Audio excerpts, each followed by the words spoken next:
Before we begin, imagine riding through the wildest corner of the frontier and stumbling upon a lost Apache girl who changes your life forever. Today's story is filled with danger, love, and a twist no cowboy could ever expect. If you enjoy powerful Wild West tales, make sure you subscribe, share this video, and tell us in the comments where you're watching from.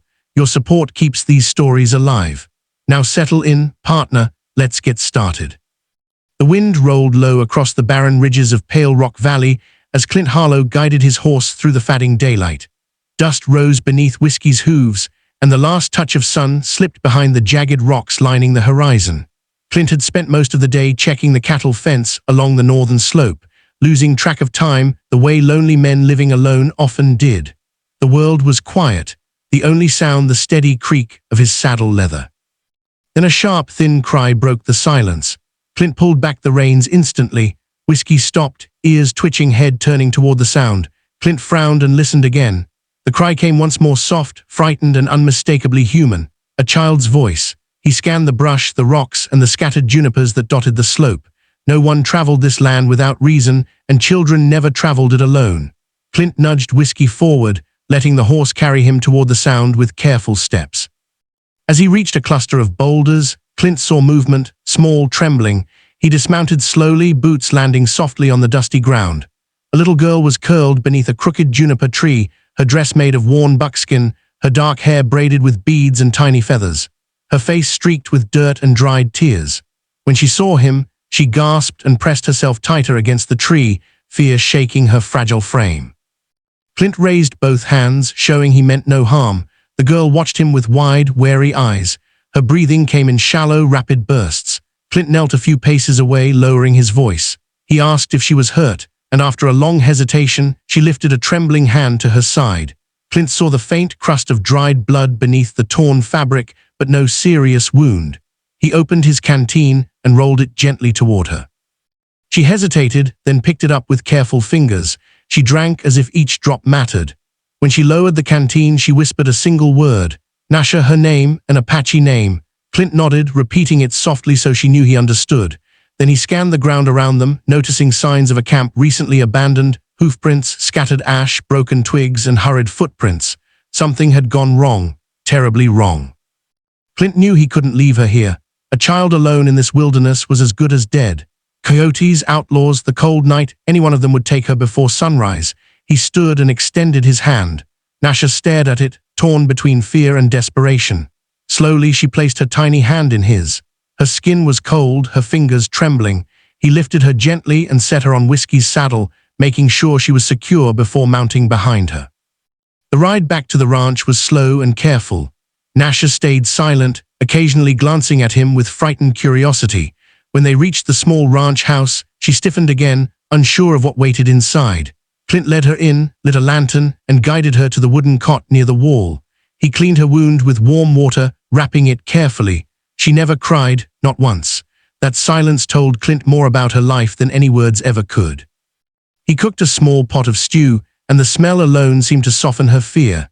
When he handed her a bowl, she ate quickly but tried to be polite, glancing at him between bites. Clint pretended not to notice her hunger, letting her eat her fill. Afterward, she curled on the cot, pulling the blanket to her chin.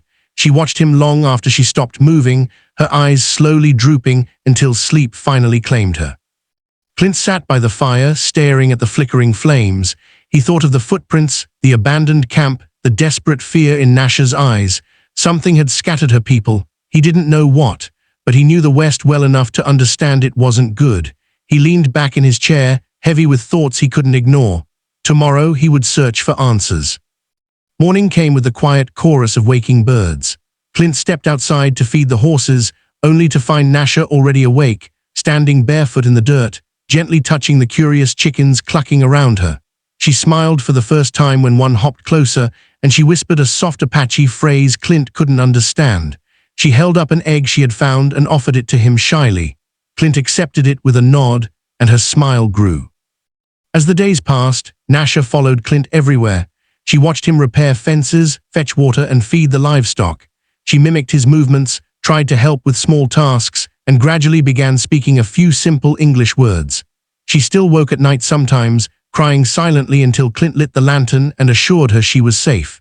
She trusted him now, not fully, but enough for her small heart to rest a little easier. Clint rode into town on the third day to ask around. No one had heard of a missing Apache child. Some eyed him with suspicion, others with fear or hostility. Keeping an Apache girl could raise trouble, but Clint didn't care. He'd found her. He'd protect her until her family came, if they ever came. On the way home, the weight of responsibility pressed deeper into him, but so did determination. That evening, he and Nasha gathered firewood near the edge of the ranch. The sun was low, painting the sky with streaks of red and gold. Clint was tying the wood bundle when Whiskey suddenly snorted aggressively from the corral. Clint straightened, hand on his gun, scanning the ridge. Then he saw her. A tall figure stood on the hill overlooking the ranch. A woman, strong posture, long black hair flowing, dressed in traditional Apache garments.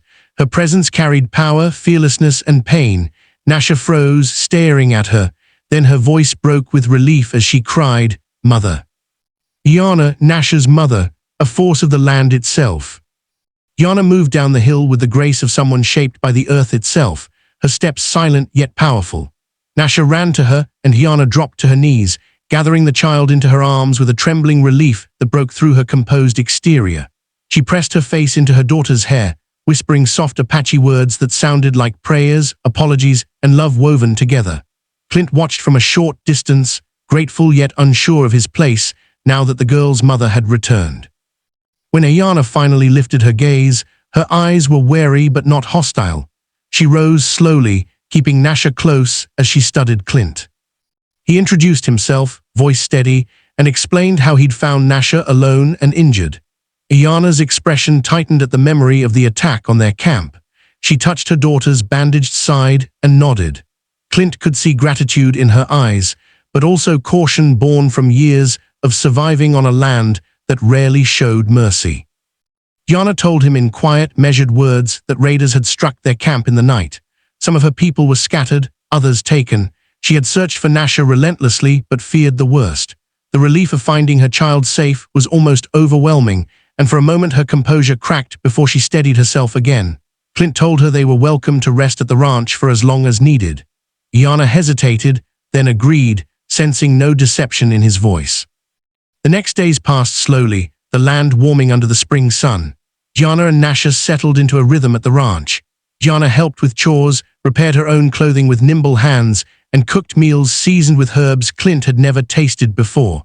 Nasha followed both of them, her mother with familiarity, Clint with growing affection. Clint found himself smiling more, speaking more, and feeling a warmth he hadn't felt in years. Yana noticed. She watched him carefully at first, expecting the rugged cowboy to reveal some hidden motive. But all she saw was honesty, a quiet strength, a man who spoke little but meant every word he said. One evening, as the sky dimmed to purple, Yana sat beside Clint on the fence and thanked him softly, not just for saving Nasha, but for treating her with gentleness and dignity. Clint nodded, unsure what to say, his heart pulling toward her with unexpected force. Just as they began to imagine a future not defined by danger, trouble returned to their doorstep. Late one afternoon, a cloud of dust rose on the horizon. Raiders approached the ranch, the same men who had attacked Ayana's camp. Clint ordered Ayana and Nasha inside, but Ayana refused to hide. She took her bow, her expression turning fierce. She had lost too much to run again. The raiders surrounded the ranch, shouting threats and demanding whatever they believed Ayana carried. Clint warned them once. They laughed. The first shot cracked through the air, splintering the fence post beside him. That was all it took. Clint fired back with steady precision, while Yana unleashed arrow after arrow with deadly accuracy. Nasha watched from the window, fear gripping her small hands, but pride shining in her eyes. The battle was fierce but brief. The raiders, realizing they faced two warriors instead of one, retreated into the hills, defeated and humiliated. When the dust settled, Clint's shirt was torn, Yana's arm was scratched, but they were alive. Yana approached Clint, breathing hard, and before he could speak, she stepped close and wrapped her arms around him. The embrace was strong, grateful, and filled with a tenderness she had long kept guarded. That night after Nasha fell asleep, Clint sat beside the fire and Yana joined him. The flames lit her face in gold, and she spoke quietly of her fears, her loneliness, the burden of raising a child alone in a violent world. Clint listened, offering silence instead of empty comfort. When she finally leaned her head against his shoulder, he understood what she had chosen, not out of desperation, but out of trust. In the days that followed, Iana chose not to return to her scattered tribe immediately. She had found safety here, stability, a man who treated her not as an outsider, but as an equal. She and Clint worked the ranch side by side, learning each other's ways. Nasha grew joyful, running between them with laughter that filled the once lonely valley like music. Clint built a small shelter beside the cabin using Iana's traditional designs, a blend of their two worlds. Iana taught him Apache stories, and he taught her how to ride whiskey. They cooked together, watched the sunrise over Pale Rock Valley, and spoke of the future in quiet, hopeful tones.